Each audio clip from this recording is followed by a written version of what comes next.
Welcome back to the CivicSciTV Newsroom. I'm your host, Jake Krauss, reporting to you from Colorado on the latest civic science news and research, now with a focus on the environment. A new guide from USC reveals that biodiversity loss, the rapid extinction of plants and animals worldwide, receives far less media coverage than climate change, despite being equally urgent. Here's the problem.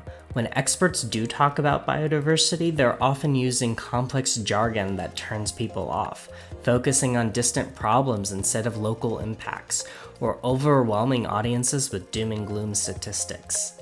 USC researchers found that effective communication requires making biodiversity personal, like explaining how losing bees means fewer apples and avocados at your grocery store, or how protecting local wetlands keeps your community safer during storms. The guide emphasizes that local examples and success stories work better than statistics. Connecting biodiversity to everyday concerns like food prices and healthcare can get people to pay attention. Hope-based messaging with concrete solutions is far more effective than fear-based approaches for motivating people to care about biodiversity conservation. New research tested whether storytelling could make sustainability science communication more effective by having scientists create stories from their food systems research and asking conference attendees to make their own science-based stories. They found that while scientists initially felt nervous about turning complex data into linear narratives, most participants preferred hearing both a story and traditional presentation together, seeing them as complementary rather than competing formats. Storytelling exercises generated high visible engagement, lots of laughter, clapping, and animated discussion, and shifted focus from abstract data to real people's experiences. However, when creating stories, groups tended to oversimplify complex research by focusing on the same easy examples like bread waste, raising questions about whether storytelling helps to still key messages or loses important scientific nuance.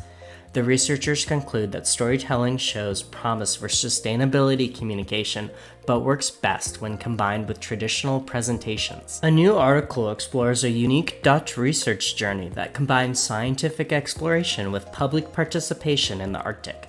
The SEES 2022 expedition brought scientists and tourists together on a voyage to Svalbard, aiming to bridge the gap between science and society.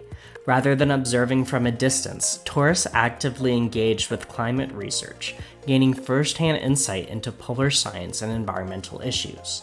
This collaboration proved valuable for both groups. Tourists walked away with a deeper understanding of climate change and a stronger emotional connection to the Arctic, while scientists had the opportunity to share their work in a more relatable, impactful way. The shared experience sparked dialogue, curiosity, and mutual learning. Although there were challenges like balancing research goals and educational outreach, the expedition showed that involving the public in science can be both meaningful and effective. This expedition stands out as a model for how immersive collaborative science can deepen public understanding and support environmental research. Thanks so much for watching this week's Civic Science News Roundup. Subscribe to the channel to stay up to date on the latest news and opportunities in civic science. I'm looking forward to seeing you next time.